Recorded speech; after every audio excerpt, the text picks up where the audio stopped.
11월 둘째 주 주일 예배 시작하겠습니다. 할렐루야, 우리 하나님을 찬양하는 일이 선하며 찬송하는 일이 아름답고 마땅하도다. 아멘. 임내 찬송 드리시겠습니다.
교동문 105번입니다.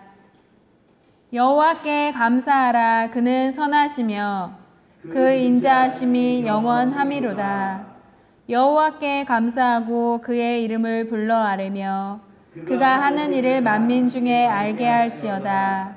그들이 광야 사막 길에서 방황하며 거주할 성읍을 찾지 못하고 줄이고 목이 말라 그들의 영혼이 그들 안에서 피곤하였도다. 이에 그들이 근심 중에 여호와께 부르짖음에 그들의 고통에서 건지시고 또 바른 길로 인도하사 거주할 성읍에 이르게 하셨도다. 여호와의 인자하심과 인생에게 행하신 기적으로 말미암아 그를 찬송할지로다. 그가 사모하는 영혼에게 만족을 주시며 줄인 영혼에게 좋은 것으로 채워주심이로다. 아멘. 찬송 287장 들으시겠습니다. 예수 앞에 나오며 죄사함 받으며 주의 품에 안기어 편히 쉬리라. 우리 주만 믿으며 모든 구원 얻으며 영생 복락 면류관 확실히 받겠네.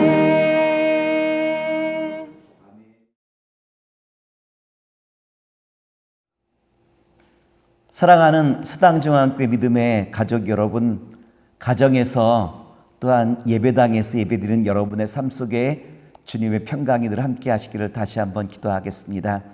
오늘은 11월 둘째 주일로 예수님만 바라봅시다라고 한 말씀의 제목으로 오늘 말씀을 함께 나눠보고자 합니다. 살쾡이라고 하는 동물이 있어요. 이 살쾡이라고 하는 이 짐승은 아주 눈이 날카롭죠. 살쾡이라고 하는 이 동물은 땅에서 살아가는 짐승인데 나무 위에 다람쥐를 잘 잡는데요. 근데 나무를 올라갈 수 없는 살쾡이가 어떻게 다람쥐를 잘 사냥할 수 있을까요? 여기엔 비법이 있대요.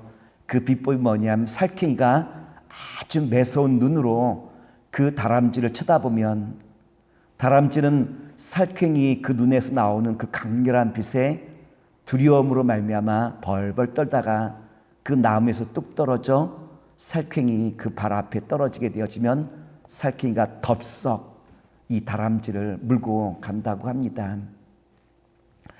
예수님께서 부활하시고 난 다음 제일 먼저 하신 일이 무엇이냐고 말하면 두려워 벌벌 떨고 있는 제자들을 찾아가시죠. 제자들에게 나타나셔서 제일 먼저 예수님께서 제자들에게 주셨던 말씀이 있다면 무엇일까요? 너에게 평안이 있을지어다 라고 평안을 주님께서 말씀해 주시고 있지 않습니까? 그렇다면 왜 주님께서 평안을 선포하셨겠습니까?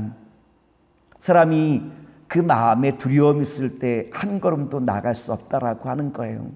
근데 사람들의 마음이 어떤가요? 늘 두려움으로 가득 찬 것이 사람들의 마음이라고 말할 수 있지 않겠습니까? 금방 확인하고도 뒤돌아서면 불안하고 두려운 것이 인간의 마음인 것 같아요. 어떤 사람은 하나님의 이름을 열심히 부르지만 또한 교회에 열심히 출석하고 있지만 그럼에도 불구하고 두려워하고 있는 사람들을 우리 주변에서 얼마나 많이 볼 수 있습니까?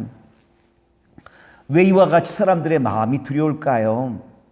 사람의 마음이 두려운 것은 결국 하나님과의 관계가 깨어졌기 때문에 그 마음에 두려움이 찾아온다라고 말씀을 드릴 수 있을 거예요. 이스라엘 백성들이 하나님과의 관계가 깨어지고 말았을 때 저들의 마음에 두려움이 찾아오게 되어 벌벌 늘 떨게 되어지는 것이 이스라엘 백성들의 바로 이 죄된 관계가 깨어진 바로 그 삶의 모습이라고 말씀을 드릴 수 있지 않겠습니까? 이와 같이 두려워하던 이스라엘 백성들 향하여 주님께서 주셨던 메시지가 있다면 어떠한 말씀일까요? 이사야 41장 8절과 9절에 보면 주님께서 이스라엘 백성들을 불러주시고 있는 그 음성을 우리가 들을 수 있는데 제가 말씀을 봉독하여 드리겠습니다. 그러나 나의 종 너 이스라엘아, 내가 택한 야곱아, 나의 벗 아브라함의 자손아, 내가 땅 끝에서부터 너를 붙들며 땅 모퉁이에서부터 너를 부르고 내가 이르기를 너는 나의 종이라, 내가 너를 택하고 싫어하며 버리지 아니하였다 하였노라. 여기 보면 땅 끝에서 붙들고 그리고 또한 땅 모퉁이에서 너를 불렀다라고 한 말씀은 주님께서 처음부터 나를 보시고 어떻게 하셨다는 거죠? 나를 택하셨다라고 한 것 아니겠습니까? 주님이 택하셔서 주님의 친구와 주님의 벗으로 삼기 원하시는 주님의 마음을 우리에게 잘 보여주시고 있다라고 하는 거예요. 오늘 사랑하는 믿음의 성도 여러분, 이것을 여러분 꼭 아시길 원합니다. 하나님께서는 관계 없는 사람을, 하나님과 관계가 되어지지 않은 사람을 절대로 부르지 않는다라고 하는 거예요. 주님께서 나를 부르셨다라는 것은 주님과 깊은 관계를 지금 맺고 있다라고 하는 바로 그 말씀 아니겠습니까? 주님께서 나를 부르실 때 이제 우리가 할 일이 있다면 아멘, 내가 여기 있나이다, 나를 써 주시옵소서라고 하는 바로 이와 같은 고백이 우리 가운데 정말 필요한 때라고 말씀을 드릴 수 있을 거예요. 이사야 41장 10절에 보면 이와 같은 말씀인데 제가 말씀을 봉독하여 드리겠습니다. 두려워하지 말라, 내가 너와 함께함이라. 놀라지 말라, 나는 내 하나님 됨이라. 내가 너를 굳세게 하리라. 참으로 너를 도와주리라. 참으로 나의 의로운 오른손으로 너를 붙들리라. 우리가 두려워하지 않아도 될 이유가 있다면 무엇일까요? 그것은 주님께서 나를 지금 붙들어 주시고 있다라고 한 것이 우리가 두려워하지 않을 이유 여긴 것 아니겠습니까? 걱정하지 말라는 거예요. 내가 지금 여기 있고 내가 너를 붙들어 주시겠다라고 하는 바로 이 말씀이 우리가 두려워하지 않아도 될 충분한 이유가 여기 있는 것 아니겠습니까? 그런데 여러분, 한 가지 우리가 오해하지 말 것이 있다면 내가 예수님을 믿었다고 해서 내가 교회 나간다고 해서 어려움이 다 사라지는 것은 아니라라고 하는 거예요. 문제는 여전히 있을 거예요. 고통도 여전히 우리 가운데 남아있을 거예요. 그러나 주님께서 나와 함께 하심으로 내가 그 모든 것을 이길 만한 능력과 힘과 권세를 주님께서 주신다라고 하는 바로 이 말씀 아니겠습니까? 내가 너를 굳세게 하리라, 내가 너를 붙들리라 라고 한 이 말씀처럼 가장 확실한 말씀이 어디 있겠습니까? 오늘 주님께서는 우리에게 뭐라고 말씀하시냐면 너 이 말씀을 믿니? 내가 너를 붙들고 내가 너와 함께 하겠다라고 하는 이 말을 너 믿을 수 있겠니? 이 말씀을 신뢰하고 이제는 선택하며 나아갈 수 있겠니? 라고 한 말씀이 오늘 본문의 말씀 아니겠습니까? 여러분, 주님의 말씀을 신뢰하는 자에게 어떠한 역사가 따릅니까? 이사야서 41장 11절과 12절에 보면 주님의 말씀을 이제는 신뢰하고 믿는 자에게 어떠한 역사가 함께하냐면 이와 같이 우리에게 말씀 주시는데 제가 말씀을 봉독하여 드리겠습니다. 보라, 내가 노하던 자들이 수치와 욕을 당할 것이며 너와 다투는 자들이 아무것도 아닌 것이 될 것이며 멸망할 것이라. 내가 찾아도 너와 싸우던 자들을 만나지 못할 것이요 너를 치는 자들은 아무것도 아닌 것 같고 허무한 것 같이 되리니. 성경에 보면 우리에게 뭐라고 말씀하시고 있느냐로 말하면 우리를 불안하게 만들었던 그 세력에 대해서 네 가지를 우리에게 말해주고 있죠. 내게 노하게 하던 자, 너와 다투던 자, 또한 너와 싸우던 자, 그리고 너를 치던 자. 근데 여러분, 주님의 약속의 말씀을 이제는 믿고 주님께서 나를 보호하시고 나를 인도하실 것이라고 하는 그 말씀을 믿고 나가는 자에게 어떠한 역사를 주시느냐로 말하면 이와 같이 나와 다투던 자, 나를 치던 자, 이 모든 사람들이 이제는 아무것도 아니며 그들은 다 멸망할 것이라고 한 것이 주님께서 우리에게 주신 약속의 말씀 아니겠습니까? 그렇다면 왜 이와 같이 나와 다투던 또한 노하던 싸우던 자들이 다 멸망하며 아무것도 아닌 것이 될까요? 이사야서 41장 13절에 보면 이와 같은 말씀이 기록되어 있는데 제가 말씀을 봉독하여 드리겠습니다. 이는 나 여호와 너희 하나님이 내 오른손을 붙들고 내게 이르기를 두려워하지 말라 내가 너를 도우리라 할 것임이라. 우리가 잘 알고 있는 것처럼 가나안 땅에 12명의 정탐꾼을 파송하게 되어지죠. 이때 10명의 정탐꾼은 돌아와 뭐라고 말합니까? 우리는 그들에 비하면 우리는 메뚜기 떼에 불과합니다라고 부정적인 보고를 하게 되어지고 여호수아와 갈렙은 뭐라고 말하죠? 아닙니다. 주님이 기뻐하시면 능히 우리는 가나안 땅을 정복할 수 있습니다. 그들은 우리의 밥에 지나지 않습니다라고 담대히 믿음을 고백하죠. 하나님의 역사는 누구를 통해서 역사하실까요? 믿음을 고백한 믿음의 사람들을 통과 함께 주님의 역사는 나타나기 시작한다라고 하는 거예요. 오늘 본문의 말씀은 어떠한 말씀입니까? 빌립보서 4장 6절과 7절 말씀인데요. 이 말씀에 보면 주님께서 우리에게 이와 같이 말씀해 주시고 있어요. 아무것도 염려하지 말고 다만 모든 일에 기도와 간구로 너희 구할 것을 감사함으로 하나님께 아뢰라. 그래야면 모든 지각에 뛰어난 하나님의 평강이 그리스도 예수 안에서 너희 마음과 생각을 지키시리라.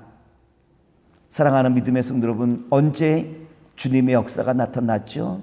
아까 우리가 여호수아 갈렙을 이야기했듯이 이제는 믿음으로 나아가는 사람들, 믿음을 선포하는 사람들, 오늘 코로나 상황 가운데 우리의 삶의 현장이 얼마나 복잡하고 얼마나 두려워하고 염려할 것이 많습니까? 마치 이스라엘 백성들이 끊임없이 염려하고 두려워했던 것처럼 오늘 우리의 삶이 얼마나 두려운 일이 많이 있습니까? 이때 주님께서 우리에게 주시는 말씀이 있다면 바로 이 말씀 아니겠습니까? 두려워하지 마라. 내가 너희와 함께 하겠다. 내가 너희를 반드시 인도한다. 그러니 이제는 너는 모든 일마다 감사함으로 나아갈 수 있겠니? 라고 하는 주님의 말씀 아니겠습니까? 오늘 주님께서 반드시 이루심을 믿고 우리가 이제는 나아갈 때 우리 마음속에 어떠한 역사가 나타나기 시작하냐면 감사의 고백이 시작될 수 있다라고 하는 거예요. 오늘 점점 메말라가는 이때 주님의 이름을 노래하며 주님께 감사하며 오직 예수님만 믿고 신뢰하며 바라보는 가운데 주님의 선한 역사를 일어나가는 아름답고 복된 주님의 교회, 주님의 성도가 되시기를 다시 한번 기도하겠습니다. 봉헌 찬송 드리시겠습니다.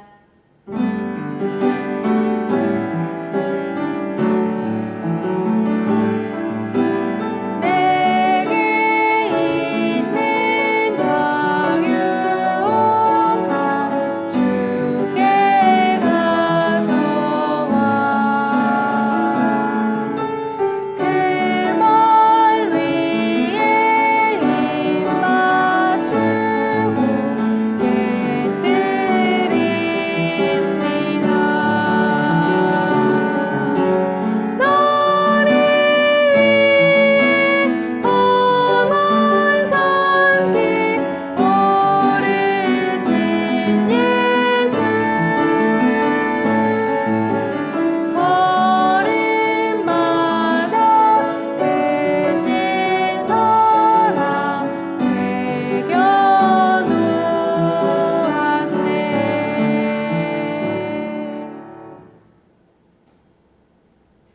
선을 행하고 선한 사업을 많이 하고 나누어 주기를 좋아하며 너그러운 자가 되게 하라. 이것이 장래에 자기를 위하여 좋은 터를 쌓아 참된 생명을 취하는 것이니라. 아멘.